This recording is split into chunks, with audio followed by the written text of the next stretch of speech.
অনেক বাধা পার করে এসেছি, যেগুলো আমরা ক্যামেরার সামনে বলি না। আমার মনে হয় ভাবনা আপু আমার সাথে একমত হবে, শুটিং সেটে ক্যামেরার সামনে পেছনে অনেক সময় আমরা যারা ক্যামেরার সামনে কাজ করি এই ধরনের ফেস করতেই হয়, এটাই আমাদের লাইফ এবং এটার সাথে আমরা মানিয়ে নিয়েছি।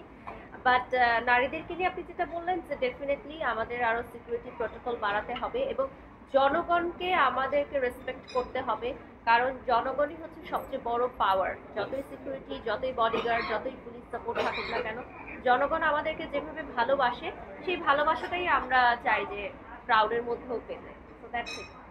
এই উত্তরটা ভাবনাপুর কাছ থেকে একটু চাই। প্রশ্নটা কি? ঝামেলা? আমার মনে হয় যে আসলে আমরা কেউই তো আসলে সমস্যার ঊর্ধ্বে না। বারিশ যেটা বলেছে অ্যাবসলিউটলি ঠিক বলেছে।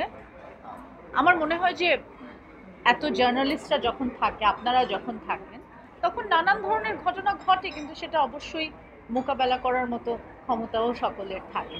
তো it's part of our life, it's okay. অনেক সময় তো আপনাদেরকে মানে ঝামেলা ফোন দিলে আপনার ফোনটা পিক করেন না, এটা কেন? হ্যাঁ, অনেক সময় ফোনে পাওয়া যায় না, ফোন দিলে আপনি পিক করেন না। আমি একটু ফোন একটু কম পছন্দ করি আমি এমনিতে। এই যে দেখেন আপুর হাতে ফোন নাই, একবার ফোন ইউজ করে নাই। আমি এটাই দেখছিলাম যে আমরা তো অনেক গ্যাজেট ফ্রিক, বাট আপু একটু ডিফারেন্ট, কারণ উনি আর্টিস্টিক মানুষ তো সবসময় ভাবনার মধ্যে থাকে।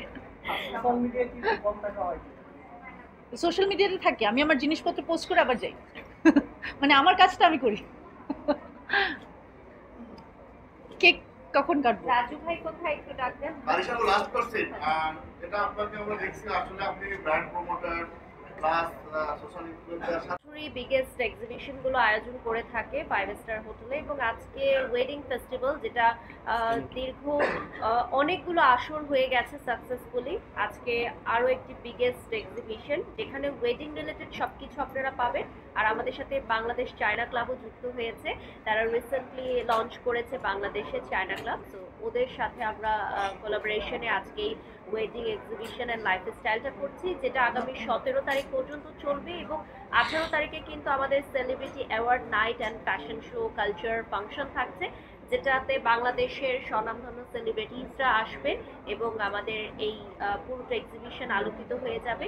আর আজকে যেই এক্সিবিশনটা হচ্ছে, এখানে কিন্তু wedding related, pre wedding, after wedding সবকিছুই আপনারা পাবেন।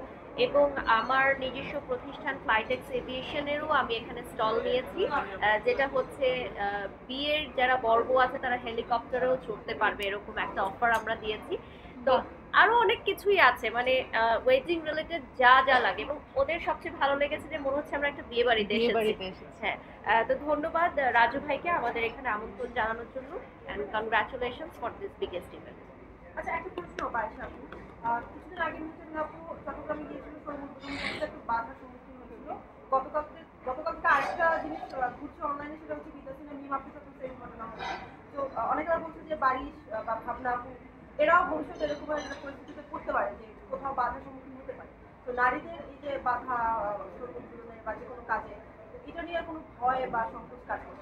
আমরা